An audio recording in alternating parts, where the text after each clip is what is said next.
때문에 마음을 좀 쫄리셨죠? 예, 그래도 되게 은혜로웠던 것 같아요. 자, 오늘 본문은 마가복음서 9장 1절부터 8절까지의 말씀입니다. 신약 성경 12페이지 마가복음서 9장 1절에서 8절까지의 말씀 함께 보도록 하겠습니다. 죄송해요. 마태복음서 왜 그랬지? 마태복음서 9장 1절부터 8절입니다.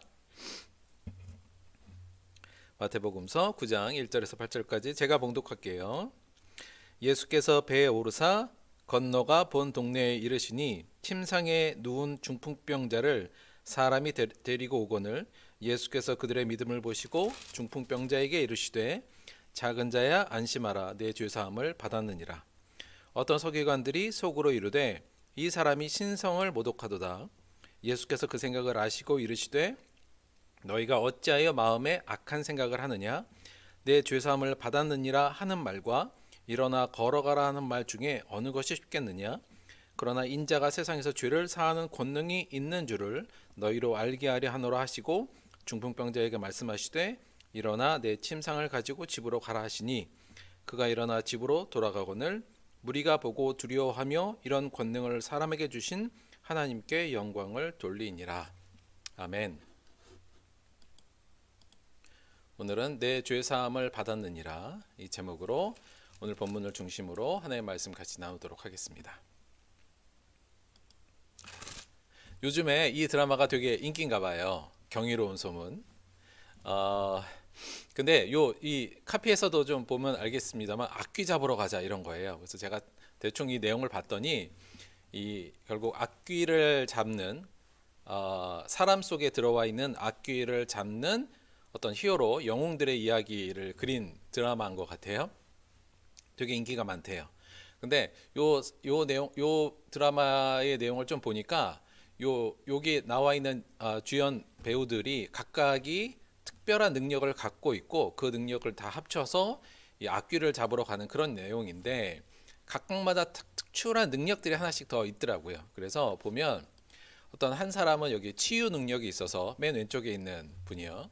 그래서 이제 사람을 치유하는 특별한 능력을 가졌고 그 다음에 여기 한 사람은 이게 마음을 보는 능력인 것 같은데, 그러니까 이제 그 사람을 만지면 그 사람의 과거로부터 그 사람의 현재 상태, 뭐 마음의 상태를 보는 능력이 또 따로 있는 것 같아요. 그런 능력도 있고 또 한 사람은 아주 큰 전투력, 싸움이 있는 사람도 있고요. 요 가운데 여기 이제 주인공은 특별히 어떤 능력이 있는지 모르겠는데 하여튼 이 능력을 다 갖고 있는 게 주인공인 것 같아요. 여간 이런 특별한 능력을 가지고 이 악귀를 잡으러 가는 이 히어로물이 요즘 굉장히 인기라고 합니다. 근데 이 내용을 잠깐 보면서 그런 생각이 조금 좀 들었어요. 뭐냐면 여기서 보이는 능력들 있잖아요. 그러니까 치유 능력도 그렇고 어떤 큰 힘을 갖고 있는 부분도 그렇고 우리가 쭉 지금 예수님의 어떤 권위 또 권능 능력들과 매치되는 부분이 꽤 많은 것 같아요. 예수님도 치유의 능력을 발휘하시기도 하셨고 뭐 바다를 잔잔케 하거나 또 전체적인 내용이 사탄과의 싸움 뭐 이런 것들이 또 있고요. 또 예수님께서 종종 사람의 마음을 읽어내시는 그런 내용들도 꽤 있었거든요. 그래서 뭐 물론 그걸 보고 한 건 아니겠지만 어떤 그런 유사성들도 재미있게 봤었는데 좀 젊었을 때는 원래 이런 거 보면은 나도 이런 능력 하나 갖고 싶다 이런 마음이 좀 들잖아요. 여러분은 어떠세요? 요 중에 만약에 치유의 능력, 다른 사람의 마음을 보는 능력으로 엄청난 큰 힘 뭐 이렇다면 여러분 어떤 파워를 좀 갖기를 원하십니까? 근데 사실 요걸 좀 보면서 좀 저는 옛날 생각이 좀 나긴 했었어요. 다 아시겠습니다만 제가 그래도 여의도 순복음의 그 주류에서 제가 쭉 크지 않았습니까? 그때 어렸을 때 저희 그 이제 뭐 치유 집회 또는 치유 능력 또는 서로 막 예언해 주는 것들도 하고요. 그다음에 막 사탄을 쫓는 축기에 대한 것들도 많이 하고 실제로 좀 어렸을 때 그 부분에 대해서 좀 흥분도 하고 거기서 은혜도 많이 받고 그랬던 기억들도 좀 있습니다. 조금 더 나이 들어서는 그 부분에 대해서도 조금 더 공부도 하고 연구도 했던 좀 기억이 있는데요. 그때는 정말 막 이런 어떤 은사들 이런 것들에 대해서 정말 사모하는 마음도 많고 그랬던 기억이 있습니다. 그런데요, 물론 그런 어떤 하나님이 주는 특별한 은사도 굉장히 중요하지만 정말 우리가 원하여야 하는 능력 또 하나님께서 갖기를 원하는 능력, 파워는 뭔가, 그거를 곰곰이 생각해 볼 때 꼭 이런 능력만은 아니다라는 것이 좀 더 성경을 연구하고 보고 또 나이가 지나면 좀 더 신앙적으로 발전하면서 느꼈던 부분인 것 같아요. 핵심적으로는 성경이 우리에게 원하는 것, 원하는 파워는 꼭 이런 것만은 아니다. 그 부분이 사실은 좀 강조드리고 싶은 생각인 것 같습니다. 여러분도 이런 쪽에 하나 능력 갖고 싶으신 건 있으시죠? 하지만 오늘 저희가 찾아볼 능력에 조금 더 마음을 가지셨으면 하는 마음이에요. 자, 오늘 본문 우리가 함께 제가 읽어 드렸잖아요. 여러분, 근데 요거 내용 그렇게 어려운 내용은 아니었고, 사실은 교회 좀 다니신 분들은 너무나도 잘 아는 본문 내용이죠. 사실 오늘 마태복음의 본문에서는 요 내용이 조금 축소돼서 나왔는데, 우리 흔히 마가복음이나 누가복음에서 요 본문에서는 우리가 잘 아는 것처럼 요 중풍병자가 를 지붕을 뚫고 예수님 밑으로 내리는 그 장면이 나옵니다. 바로 그 본문이거든요. 그러니까 이 본문이 그렇게 어려운 부분은 아닌데, 여러분 만약에 이 본문에다가 제목을 붙인다면 뭐라고 붙이면 좋을까요? 자, 1번 중풍병자를 치료하신 예수님. 자, 2번 죄를 사하는 권능을 가진 예수님. 요 두 개 중에 만약에 그 타이틀을 달라고 하면은 어떤 걸 다는 게 맞을까요? 제 생각에는 2번으로 다는 게 맞는 것 같습니다. 왜냐하면 우리가 이때 죄 사함을 받았느냐라는 예수님의 이 특별한 이야기가 서기관들과의 논쟁을 불러일으켰고, 결국은 예수님께서 죄를 사하는 권능이 있는 줄을 너희로 알게 하노라, 6절 이렇게 말씀하시잖아요. 그래서 우리가 이게 특별한 무슨 독해력이 있어야 되는 것이 아니라 잘 읽다 보면 그냥 이것은 중풍병자를 치료하는 내용을 통해서, 그 과정을 통해서 예수님께서 죄를 사는 권능을 가졌다는 이야기를 하는 본문이구나라는 것을 사실 어렵지 않게 사실은 저희가 발견할 수 있거든요. 근데 사실 여러분이 가진 성경도 그렇고 대부분 제가 살펴본 성경은 요 내용을 어떤 타이틀로 붙였냐면 중풍병자를 치료하신 예수님, 아니면 중풍병자를 치료하심, 이렇게 타이틀을 붙여놨어요. 이게 사실 우리가 성경에 이런 타이틀을 요즘 다 이 세분화해서 단락단락 구분해서 타이틀을 대부분 붙여놨잖아요. 근데 여러분 옛날 성경 기억하세요? 세로로 되어 있는 성경? 세로로 이렇게 쭉 되어 있는 성경 기억하시죠? 사실 그 성경이 정말 좋았던 건 뭐냐면 거기는 딱 장절만 있고 이 문단 구분도 안 해놓고 이런 소제목도 안 달아놨거든요. 왜냐하면 사실 이런 소제목을 다는 것 자체가 사실은 그 성경에 대한 일종의 해석입니다. 그러니까 이 해석을 먼저 이렇게 딱 다른 이가 달아놓으면 그 해석에 우리의 사고가 좀 뭐랄까요, 고착되는 경향이 있어요. 그러니까 이걸 그냥 이 제목이 중풍병자를 고치시다, 요 내용으로 타이틀을 붙여 있는 걸 보면 이건 중풍병자를 고친 내용이구나, 이렇게 우리가 인식되는데, 사실은 그 내용을 통해서 죄를 사는 권능을 가진 예수님을 지금 드러내고 있잖아요. 그래서 개인적으로는 예전에 그런 타이틀 없는 그런 성경이 오히려 성경을 좀 보는데 더 도움이 될 수도 있다. 물론 초신자들에게를 위해서 이런 부분을 달아놓은 것도 있지만, 근본적으로는 이러한 그 타이틀을 다는 것, 이것도 하나의 해석이기 때문에 중요하게 생각해야 된다는 것도 한번 생각해 보시고요. 여하간 여기서 지금 핵심은 죄를 사하는 권능, 그 부분을 지금 이야기하고 있다라고 생각할 수가 있습니다. 자, 요 전체적인 이 말씀에 하고자 하는 얘기를 통틀어서 우리가 약간 복습하는 의미에서 마태복음서의 기조에 대한 이야기를 잠시 들으려고 해요. 그동안 우리가 공부했던 내용을 가지고요. 자, 맨 처음에 마태복음서는요, 사실 예수님의 초기 사역의 맨 거의 초창기에 이 예수님의 가르침에 대한 얘기를 길게 적어 놓습니다. 우리가 공부했듯이 산산수훈 5장, 6장, 7장이잖아요. 그러니까 예수님의 가르침을 거의 맨 먼저 이렇게 딱 우리에게 제시를 하고, 그 내용이 대충 뭐였죠? 우리가 이 두 개를 기준으로 공부를 했었잖아요. 하나는 주기도문이고 하나는 팔복을 통해서 예수님의 가르침의 중심을 우리가 공부를 했는데, 결국 결론은 뭐였냐면 예수님의 가르침은 우리 하나님의 나라를 세워라, 바로 이 내용이었고요. 이걸 조금 더 구체화하면 뭐였어요? 핵심은 팔복의 내용도 그렇고 주기도문도 그렇고 기억나시죠? 우리들의 일용할 양식, 또 우리가 우리의 죄를 사해 준 것 같이 함을 통해서 우리가 공동체 다린들의 필요와 그들을 용서하는 것들, 이게 하나님이 기뻐하시는 중요한 하나님의 이름을 높이는 방법이란 말씀을 드렸고, 팔복에서도 마음이 가난하고 긍휼하고 그다음에 마음이 청결하고 또 그를 통해서 의를 이루는 것, 이 모든 것이 다 이웃을 사랑하는 그 부분에 관련이 있다는 말씀을 좀 드렸잖아요. 그래서 그것이 곧 하나님의 나라라는 거. 그래서 이걸 핵심적으로 말씀을 드리자면 결국 하나님의 나라를 세우는 거, 한마디로 말하면 원수까지도 사랑하라. 이걸 황금률로 하면 대접받고 싶은 만큼 너희도 대접하라. 이걸로 결론됐다는 말씀을 드렸었어요. 기억나실 거고, 결국은 이 산상수훈의 맨 마지막에 예수님께서는 이 나라를 내 이웃을 내 몸과 같이 사랑하라는 이 명령을 결코 잊어서는 안 된다. 행하는 자가 하나님에게 결국은 하늘나라로 들어갈 수 있다. 이렇게까지 강력하게 얘기했다. 이렇게 말씀을 좀 드렸어요. 그 이후에 마태복음이 어떤 얘기를 하고 있냐면 8장부터는 예수님의 정체성에 대한 얘기를 하고 있다는 이야기를 드렸습니다. 그러니까 예수님은 누구인가를 설명하는 거예요. 그러니까 예수님께서 이런 가르침을 주셨는데 대체 이 가르침을 주신 그분은 진짜 어떤 분이냐를 설명하고 있죠. 그걸 설명하는 방식으로 어떤 것을 갖고 왔냐면 예수님이 하셨던 다양한 기적의 내용들을 통해서 예수님이 누구인가를 지금 밝혀내는 작업이 우리가 쭉 지금 진행하고 있는 가장 큰 어떤 흐름이라는 말씀을 드릴 수 있습니다. 그래서 처음에 예수님의 정체성은 누구인가를 뭘 통해서 했냐면 치유의 능력. 우리가 알다시피 예수님께서 나병 환자를 치유하신 거 우리가 봤었고요. 또 하나는 백부장의 하인을 치유하는 장면. 거기서 보면 결코 사람으로는 치유할 수 없는 나병을 치유하시는 예수님의 그 특별한 능력과 아울러서 말로만 병을 치유하시는 또 하나님의 그 능력과 권위, 이것을 보여주었고요. 아울러서 우리가 폭풍을 제압하는 갈릴리 바다 위에서의 폭풍을 제압한 예수님을 통해서 마태복음에서는 뭘 얘기하냐? 예수님은 여호와 하나님이 하셨던 그 일을 하신 분이다. 창조주 하나님으로서의 사역을 지금 하셨다. 이 부분을 드러냈고요.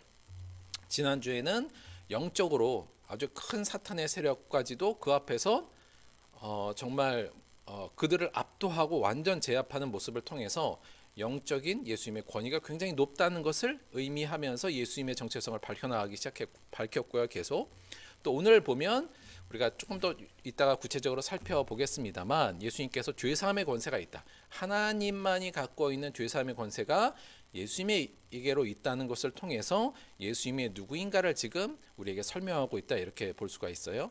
이 모든 치유 또는 기적, 이적, 그다음에 축기 이런 모든 것을 이 사건들을 통해서 결국 마태복음서는 예수님이 누구라는 것을 지금 증명하고 있고 우리에게 설명하고 있느냐? 나사렛 예수는 곧 하나님의 아들이다. 인간으로 겉으로 보이지만 그분은 하나님의 아들로서의 권위를 갖고 계신 분이라는 것을 우리에게 전해주는 것이 지금 전체적인 마태복음서의 기조라는 거죠. 그렇다면 단지 나사렛 예수는 하나님의 아들이다. 그 팩트만을 우리에게 전해주려는 것은 아니고요. 결국 그러니 어떻게 하라는 거예요? 그분의 권위가 절대적이라는 것이며 따라서 우리는 그분의 권위에 절대적으로 순종해야 된다. 이 얘기가 지금 진행되고 있는 거죠. 그것을 앞에 예수님의 가르침과 연결시키면 한마디로 말하면 지금 쭉 마태복음서의 기조는 한마디로 정리하면 이렇게 볼 수가 있어요. 어떤 상황에서도 어떠한 위협과 어떠한 유혹이 있더라도 예수님의 명령, 하나님의 나라를 건설하라. 내 이웃을 내 몸과 같이 사랑하고 그들과 연합하여 하나 되라는 그 명령을 굳게 따르라. 그분의 하나님의 아들이니 니들이 따르고 싶지 않다고 또는 중간에 포기해서도 결코 안 된다는 이야기를 지금 지속적으로 하고 있으며 그 내용이 전체적인 기조라는 것을 여러분이 이해하실 필요가 있다는 말씀을 드립니다. 사실 마태 당시에 우리 마태 교회가 처해 있던 상황, 수많은 박해 속에서 사람들이 내가 예수 잘못 믿은 거 아니야? 이거 예수 정말 맞아? 내가 이걸 따라가야 돼? 이 모든 걸 다 포기하면서 예수를 믿어야 돼? 그러한 정황 속에서 이 말씀을 하고 있다는 것을 우리가 기억한다면 조금 더 그 의미가 깊이 다가올 수도 있을 것 같아요. 근데 여러분 이렇게 마태복음의 큰 전체적인 기조와 말씀의 흐름을 꼭 알아야 된다는 의미는 왜냐하면 이 말씀의 기조가 나머지 다양한 우리 성경에 있는 다양한 구절들을 또 해석하는 중요한 기준이 될 수 있기 때문에 그렇습니다. 이것이 없이 그냥 개개의 말씀을 우리가 그냥 나름대로 해석해 버리면 위험에 처할 수도 있어요. 좀 위험해질 수 있다는 얘기예요. 예를 들면 예수님께서 폭풍을 제압하는 그 장면 우리가 기억나시죠? 지지난주에 했던 거, 누가 그 폭풍을 제압하는 그 장면에 너무 은혜를 받았어요. 그리고 아, 예수님은 이러한 능력이 있으신 분이구나. 폭풍도 다 예수님 앞에 절하는구나. 이것을 느낀 거에 너무 감동한 나머지 어떠한 선장님이 태풍 경보가 났음에도 불구하고 바다로 배를 몰고 가면서 나는 예수님이 함께 계시니 이 폭풍은 다 잠잠해질 거야 이러고 나가는 게 맞을까요? 예, 그러면 안 되는 거죠. 왜냐하면 지금 요 내용들, 지금 요 내용들의 전체적인 기조는 뭐예요? 어떠한 상황에서도, 어떠한 유혹과 유혹 속에서도 예수님의 명령, 이웃을 사랑하라는 걸 따르라는 것을 지금 전체적으로 얘기하는 과정이고, 특히 예수님이 누구인가를 설명하는 것이 가장 핵심적인 얘기잖아요. 그 선장님은 그렇게 하는 것보다는 이 전체적인 기조에 의하자면 어떻게 하는 게 더 그리스도인다운 생각일까요? 예, 폭풍 경보가 나왔으면 항구에 배를 잘 정박해 놓고 잘 대비를 하고 폭풍에 또는 태풍에 피해 보지 않도록, 더 나아가서 내 이웃의 배는 잘 묶여 있는지를 잘 점검하는 게 오히려 나은 거죠. 그것이 전체적인 말씀의 기조와 어울리는 행동입니다. 그러니까 지금 마태복음서 기자는 이런 걸 귀납적 논증이라고 하잖아요. 개별적인 사건을 통해서 일반적인 원리를 만들어내는 귀납적인 방법을 통해서 예수님이 누구라는 것을 우리에게 설명하고 있는 거니까 그 내용, 그 설명하고자 하고 증명하고자 하는 그 내용을 우리가 따라가야지, 그와 상관없이 특정한 어떤 본문의 한 내용을 그걸 너무 일반화시켜서 그것을 믿음의 어떤 일반적인 원리로 삼는 것은 매우 위험하다. 뭐 그렇게 보는 것은 상식적이지도 않고 성경적이도 않다. 이 부분도 여러분이 꼭 한번 기억해 주셨으면 좋겠습니다. 지금 코로나19 상황에서의 우리의 행동도 사실 같은 논리로 우리가 세상에 나아가서 더욱더 우리가 좀 더 우리가 방역과 이것이 퍼지는 거에 막는 것이, 그것이 더 기독교적인 삶이고 성경의 삶이지, 예수님께서 병마도 뭐 입으로 말씀 한마디로 치유하셨는데 우리 교회에 오시는 분들은 다 병 안 걸릴 겁니다. 이것은 그야말로 특별한 사실에 대한 것을 개인적으로 너무 일반화시켜서 신앙의 일반론으로 삼은 상식적이지도 않고 성경적이지도 않다, 이렇게 말씀드릴 수 있을 것 같아요. 그런 의미에서 우리가 전체적인 마태복음서의 기조를 전체적으로 살피는 것은 우리가 각각의 성경의 개별적인 내용을 보더라도 매우 중요하고, 더 나아가서 공관복음서의 기조, 더 나아가서 신약 성경의 기조, 더 나아가서 성경 전체의 기조를 함께 보면서 성경을 보는 것이 매우 필요하다. 이 내용도 꼭 한번 기억해 주시기 바랍니다. 자, 오늘의 본문은 바로 그 내용 중에 예수님이 누구인가를 우리에게 설명해 주는 가장 큰 어떤 흐름 중에 이 죄사함에 대한 권세를 가지고 예수님의 정체성을 설명하는 거예요.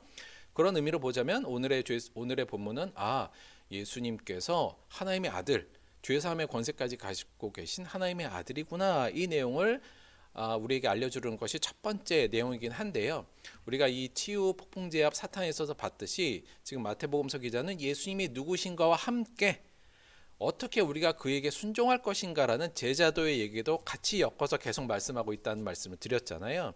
오늘 본문에서도 그 부분을 함께 나눔으로 성경이 우리에게 오늘 하는 말씀을 조금 더 깊이 한번 이해해 보도록 하겠습니다.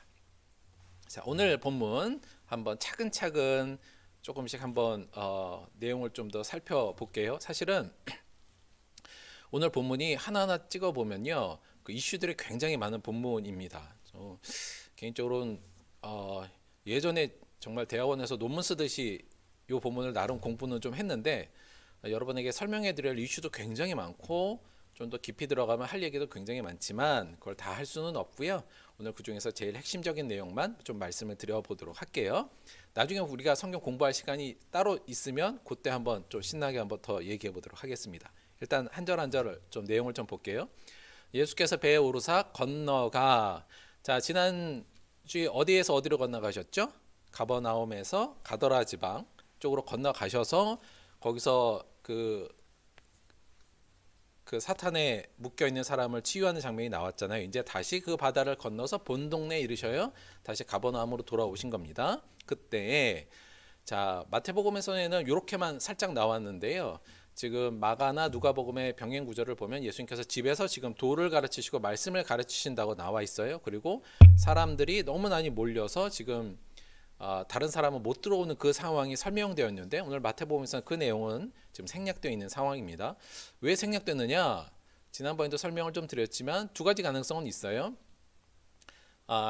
어찌 보면 너무 마태 당시에 있던 성도님들이 그 내용을 너무 잘 알아서 핵심만 얘기한 걸 수도 있고요. 또는 더 강조할 부분이 있어서 여간 줄인 부분도 좀 있을 수 있는데 여간 오늘 내용은 바로 2절에 보면 침상에 누운 중풍병자를 사람들이 데리고 오거늘 이렇게 이제 시작되죠. 마태복음서에서는 제가 볼 때는 조금 더 강조점을 드러내기 위해서 좀 줄인 것 같다는 생각이 좀 들어요. 자, 예수님께서 어느 집에 있는데 침상에 누운 중풍병자를 사람들이 데리고 왔다 이렇게 돼 있어요.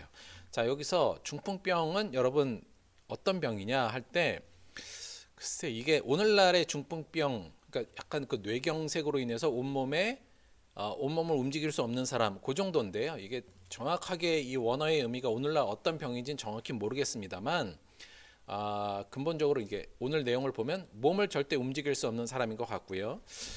만약에 뇌경색으로 인한 중풍병으로 오늘 쪽으로 생각하면 아마 정신적으로도 그렇게 온전하지 못했을 것 같은 상황을 우리가 설정할 수 있을 것 같아요.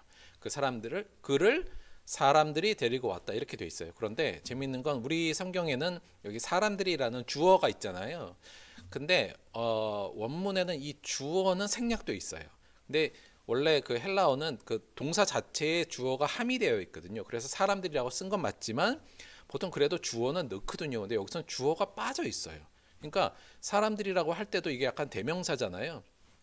그러면 그러니까 이거 읽는 사람들에게 침상에 누운 병자를 누군가가 데리고 왔어요. 근데 그 누군가에 대해서는 명확하게 지금 안 드러내고 있다는 얘기예요. 그러니까 호기심을 자아하죠. 누가 데려온 거야? 이렇게요. 사실 여기서도 그냥 사람들이라고 말한 것은 우리에게 뭐랄까 이거 투영할 수 있는 여지를 좀 넓혀주는 일종의 수사라고도 좀 볼 수 있을 것 같아요. 그러니까 침상에 누운 중풍병자를 사람들이 지금 데리고 왔는데 누가 데려온지는 정확히 몰라요. 어떤 신분인지는 정확히 모릅니다. 사실은 다른 복음서는 이 사람이 네 사람이라고 되어 있기도 하고요. 또 전통적으로는 이것을 중풍병자의 친구들이라고 해석하는 경향이 많았어요.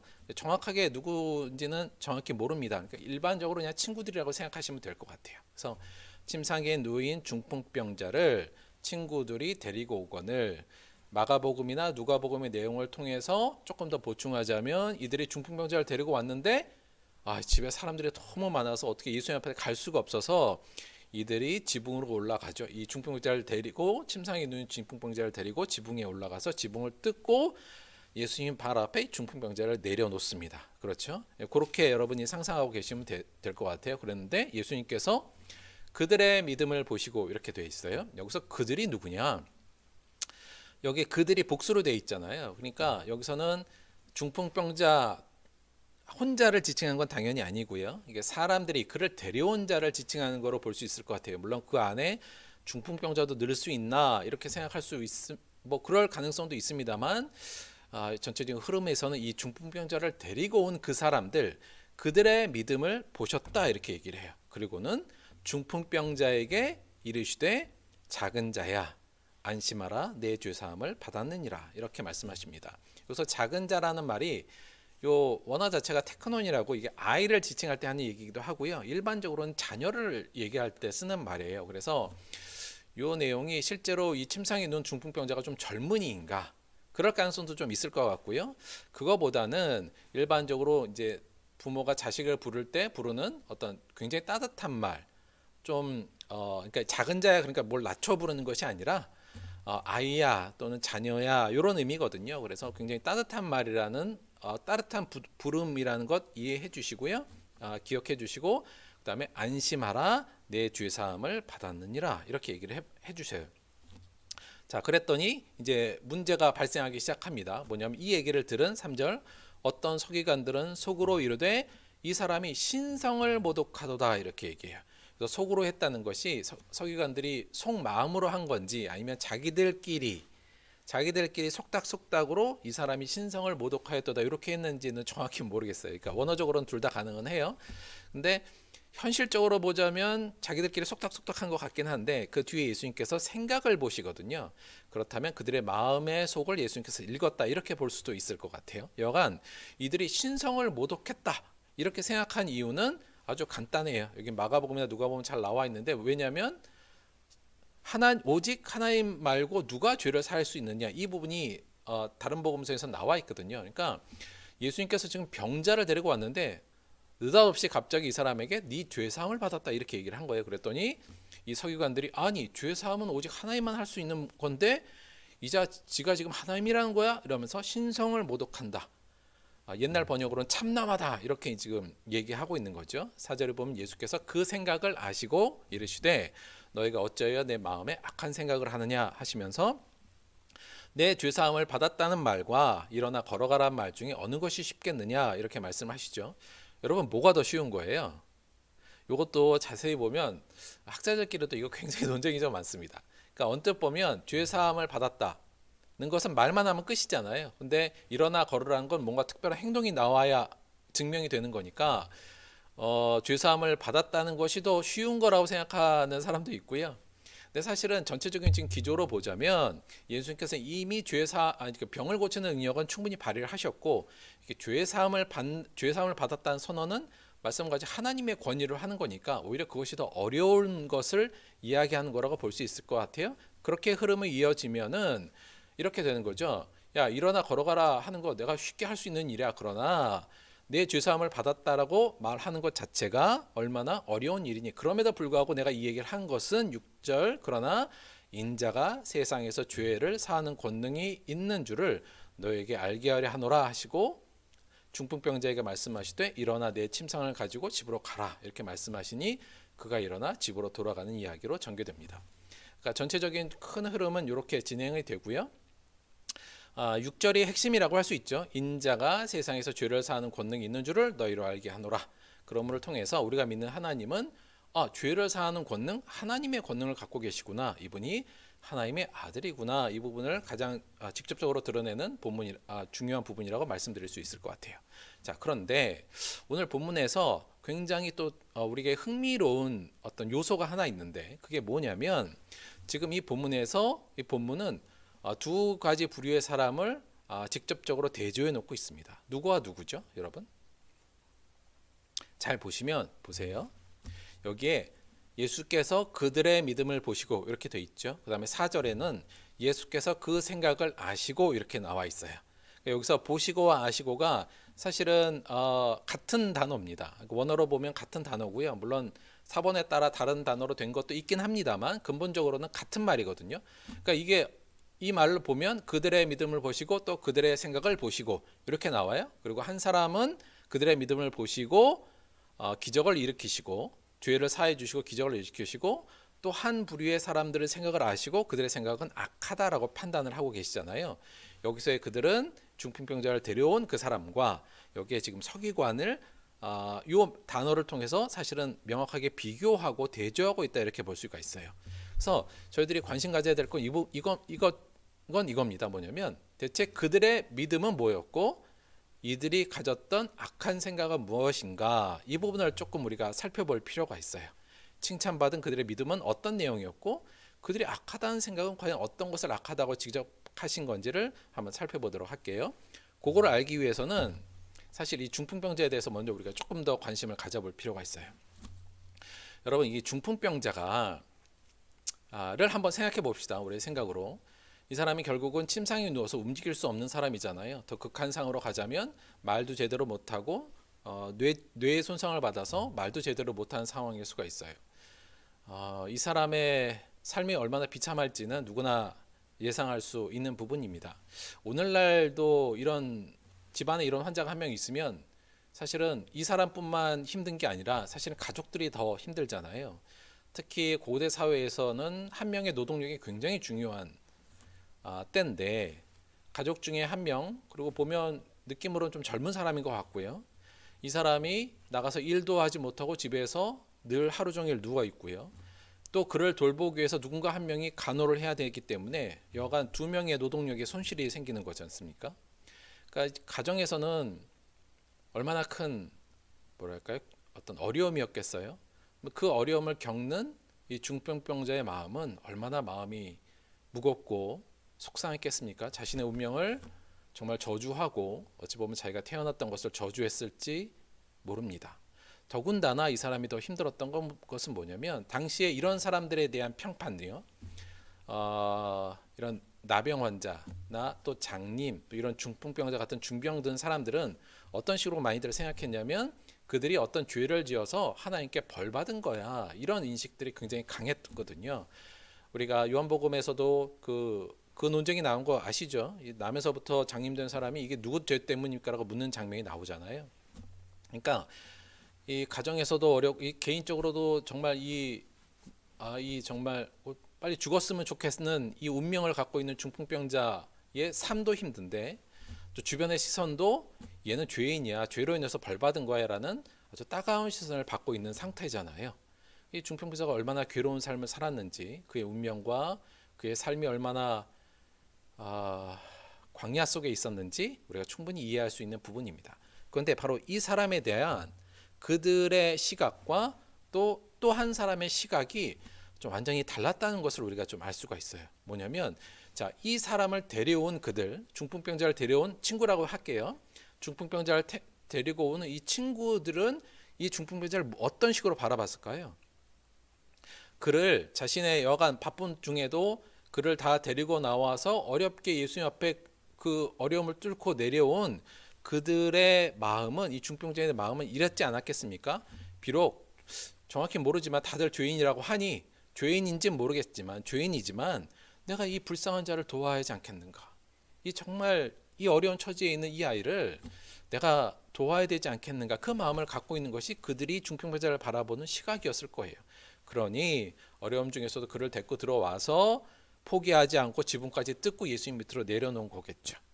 자, 그런데 밑에 그들의 악한 생각은 뭐였을까 생각해 보면요, 사실 그들이 생각한 내용은 이거였습니다. 뭐냐면 감히 자기가 죄 사함을 선포하다니 오직 하나님만이 죄를 사할 수 있는데, 이 내용이잖아요. 이 내용은 사실은 맞지 않습니까? 오직 하나님만이 죄를 사할 수 있는 건 맞아요. 그러니까 당시에 예수님은 인간이었으니까 이들이 아직 예수님을 하나님의 아들로 인정하지 않는 상태에서 예수님이 한 말, 내 죄사함을 받았느니라, 이 선언이요. 이 선언에 대해서 이들은 이게 이렇게 생각하는 것이 어찌면 너무나도 당연한 걸 수도 있었다. 그러니까 이걸 갖고 악하다 이렇게 얘기하기는 좀 어려울 수도 있다는 생각은 좀 들어요.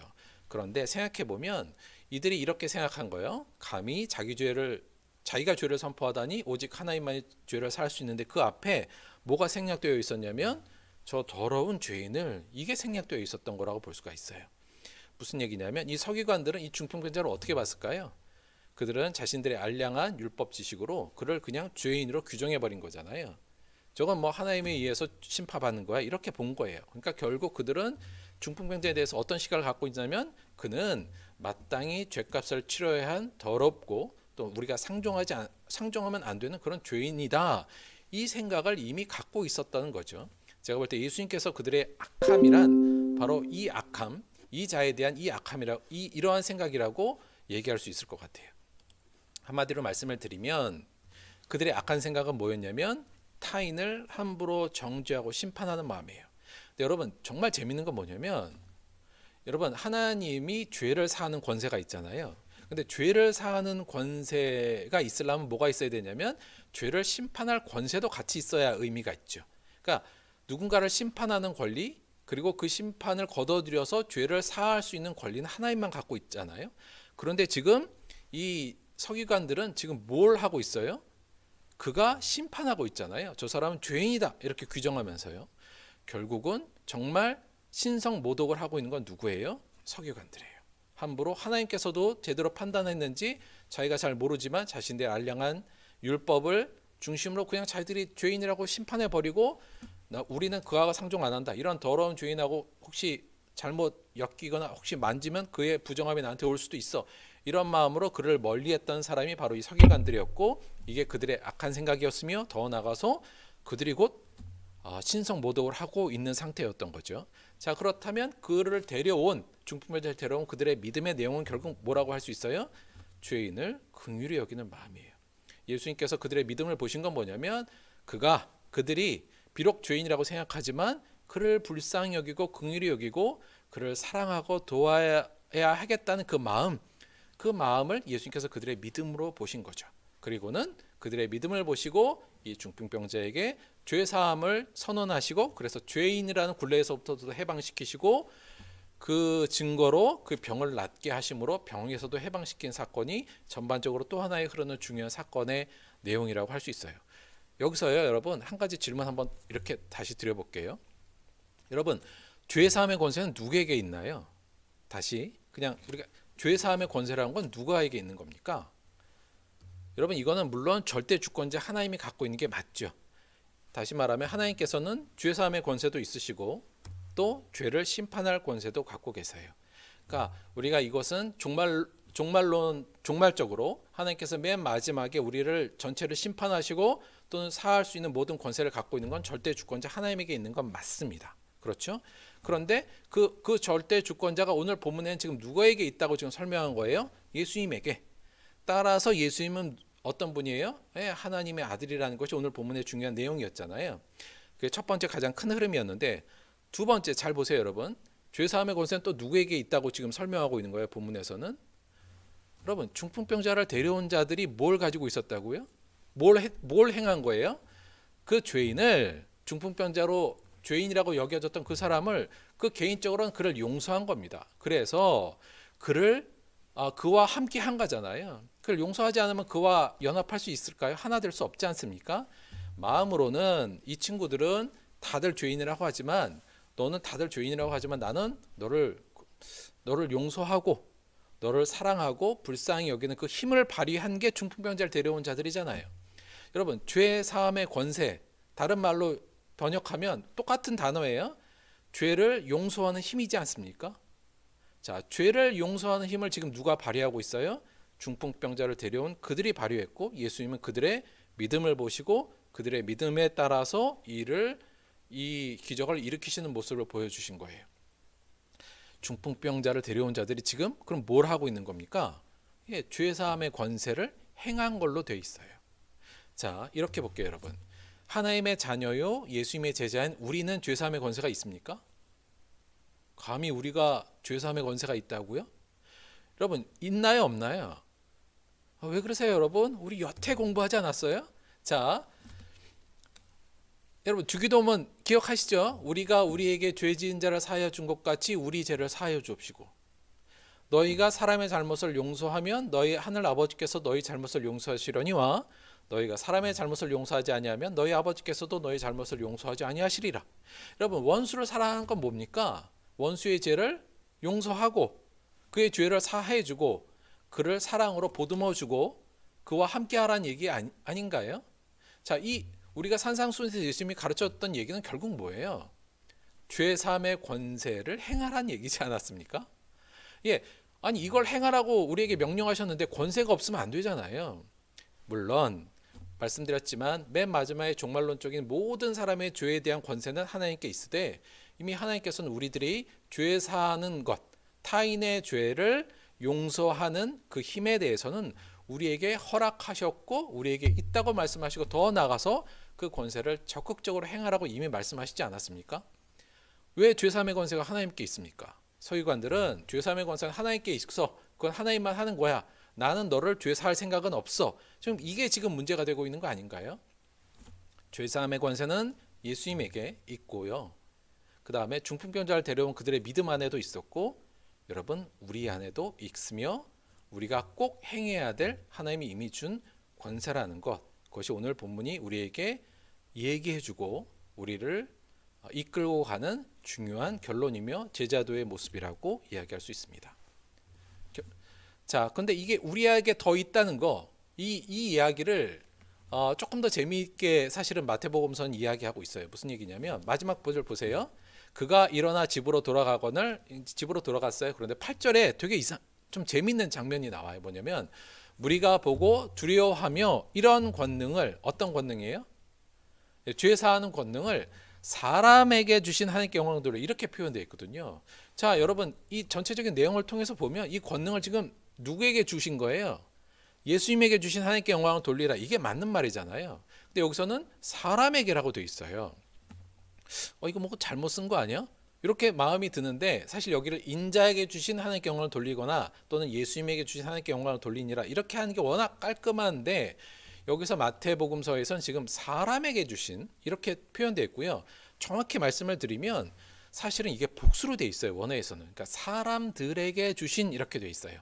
그러니까 이것이 너무 명확하니까 그냥 우리가 번역할 때는 사람, 그냥 예수님을 지칭하고 그냥 사람이라고 번역한 것 같은데 사실은 정확한 원문에서는 사람들에게 주신 하나님께 영광을 돌리라 이렇게 되어 있습니다.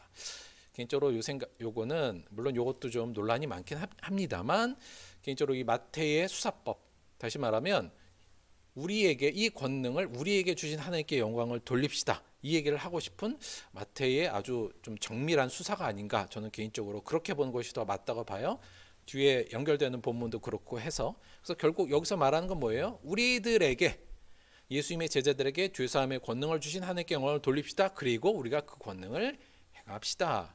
이 얘기를 사실은 마지막 절에서 마태복음서는 우리에게 이야기하고 있다. 더 강력하게 이렇게 이야기할 수 있습니다. 정리를 좀 할게요. 오늘 본문을 통해서 우리에게 하시는 말씀 뭐냐? 서기관들처럼 누군가를 함부로 심판하고 정죄하는 것은 하나님을 모욕하는 행위입니다. 하나님이 하실 일을 자기가 하는 거니까요. 절대 하지 맙시다. 또 그 사람들처럼 비록 죄인이라 할지라도 용납하고 그의 친구가 되어 줍시다. 죄사함의 권능을 행하는 것은 우리가 하나님 자녀임을 입증하는 가장 중요한 방법입니다. 절대 잊지 맙시다.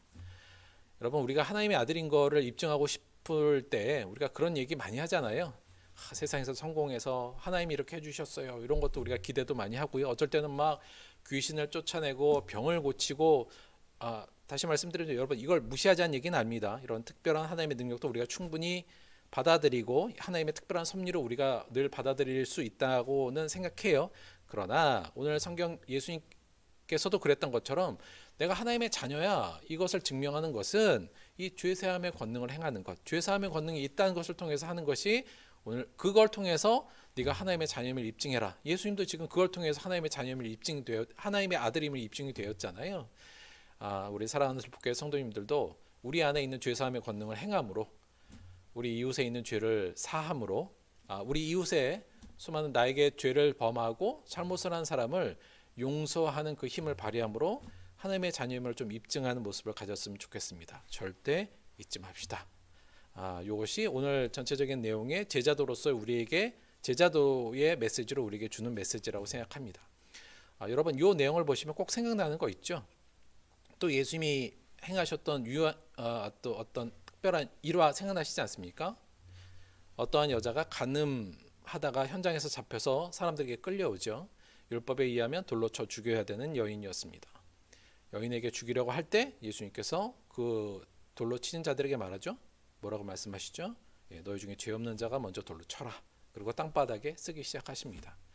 뭔가를 그랬더니 한두 사람씩 다 돌을 내려놓고 지나가고 예수님하고 이 여인만 남죠. 예수님께서 이 여인에게 뭐라고 했는지 기억나셔요? 이렇게 말씀하셨죠. 나도 너를 정죄하지 않았노니 나 비록 하나님의 아들이지만 나도 너를 심판하지 않는다. 가서 다시는 죄를 범하지 말라 하면서 그 예수님께서 어떻게 하신 거예요? 심판하지 않고 죄 사함의 능력을 거기에서 보여주십니다. 그것이 예수님이 하는 사역의 모습이었고 예수님을 따르는 제자인 우리들이 나아가야 될 모습임을 잊지 않으시기 바랍니다. 예수님이 마지막에 이렇게 얘기하셨어요. 마지막이 아니죠. 그 중풍병자에게 작은 자야 안심하라 내 죄사함을 받았느니라. 우리 주변에 내 주변에 작은 자에 대신 늘 사람이 혹시 있습니까? 나에게 너무 잘못하고 그래서 내가 평생 미워하고 분노하고 그랬던 사람이 있다면 아무개야 안심하라 내 죄사함을 받았느니라. 우리가 충분히 이 얘기를 할 수 있는 권위가 있고 권세가 있음을 믿고 그 얘기를 하시기 바랍니다.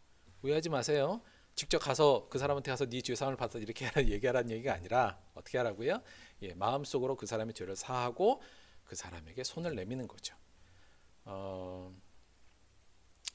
만약에 그런 내 마음속에 아직 응어리에 있는 그런 사람이 있다면 아무개야 안심해라 내가 네 죄를 사하여 줄게 이렇게 말씀하시고 그 사람이 누워있는 침상 한 구덩이를 잡으시기 바랍니다.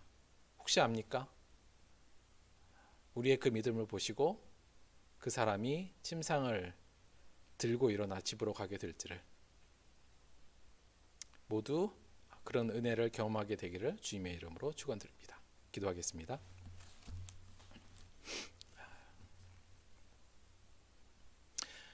하나님 아버지 고맙고 감사합니다. 우리에게 죄 사함의 권세가 있음을 이 시간 생각해 보았습니다. 그동안 죄 사함의 권세를 우리에게 주셨고 특히 그 권세를 사용하라고 그렇게 말씀하셨는데도 불구하고 우리가 전혀 사용하지 않았던 것을 용서하여 주옵소서. 중풍병자를 데려온 그들의 긍휼히 여기는 마음을 예수님께서 기뻐 보았듯이 우리가 우리 주변에 또 나로 인하여 또 나에게 죄를 끼친 그 자에 대해 우리가 동일한 시각을 갖게 하여 주시고 우리 마음속에 긍휼한 마음을 주셔서 우리가 그들에게 예수님이 하셨던 이 고백을 선언할 수 있는 선포할 수 있는 자가 될 수 있게 역사하여 주옵소서. 그리하여 예수님이 하셨던 그 용서의 길, 그 길 속에 우리의 발자취도 남길 수 있는 우리들 될 수 있도록 인도하여 주옵소서. 감사드리며 예수님의 이름으로 기도드렸습니다. 아멘. 죄송합니다. 계속 시간이 느려져서 같이 기도할 수 있는 시간이 조금 못 마련하네요. 나중에 모이면 조금 더 기도하고 그런 시간 갖도록 할게요. 자, 아시겠습니다만 오늘 발표가 난다 그러잖아요. 근데 가슴 아픕니다. 그래서 그 여간 뭐 여러 사태 때문에 특히 교회 관련된 사태 때문에 지금 더 인원이 늘어나서 오늘 단계를 낮춰줄지 안 할지는 잘 모르겠는데 좀 안 될 것 같다는 생각도 좀 개인적으로 좀 듭니다. 오늘 낮춰주면 다음 주에 저희 와서 이제 같이 만날 수 있을 텐데요. 여러분 그냥 너무 초조하게 생각하지 마시고요. 조금 저희가 넉넉하게 마음 갖고 봄까지 한번 버텨봐야겠다 이런 생각을 그냥 넉넉하게 가지셨으면 좋겠어요. 그러다가 되면 할렐루야인 거고, 근데 다음 주에 안 되면 어떡하나 뭐 이러다가 또 안 돼 버리면 너무 실망하고 그럴 수도 있으니까 좀 넉넉히 마음 가지시고 말씀드렸지만 이거 좀 더 우리가 사실 좀 더 희생해야 되죠. 그리고 지금도 그러지 못한 모습 때문에 많이 지탄을 받고 있는 것도 사실이니까 우리가 조금 더 자숙하는 마음으로 조금 더 조심한다는 마음으로 여간 정부 정책에 대해서는 적극적으로 참여하고 조금 더 제가 볼 때는 그거보다 좀 더 저희가 앞서가야 되지 않나 그런 생각도 같습니다. 좀 답답한 상황이지만 그런 마음을 갖고 조금 더 인내해 주시기를 다시 한번 부탁을 드려요. 그럼에도 불구하고 다음 주에 꼭 얼굴 볼 수 있었으면 좋겠습니다. 얼굴 잊어버릴 것 같아요. 다들 보고 싶어요. 사랑합니다. 자, 기도하고 보험 기도하고 축도로 예배 마치도록 하겠습니다. 하나님 고맙고 감사합니다.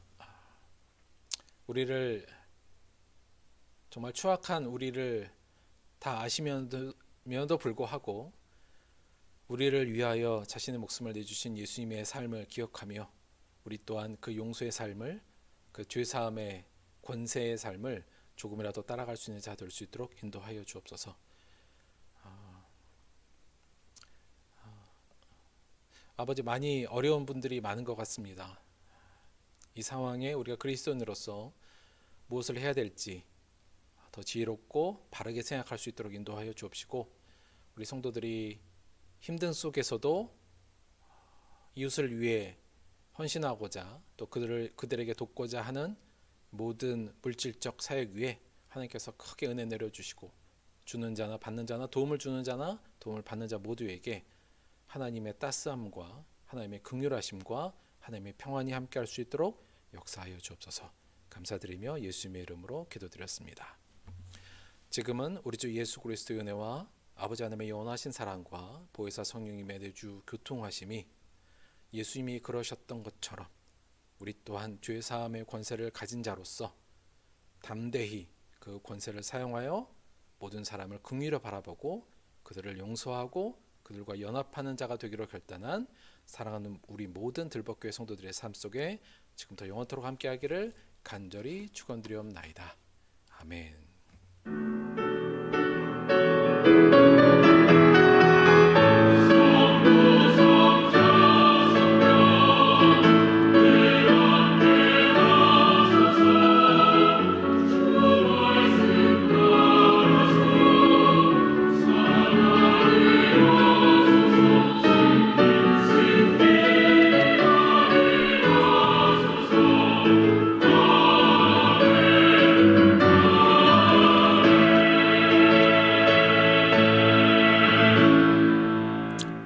수고하셨습니다. 하나님께 영광 박수 돌리겠습니다. 다들 잘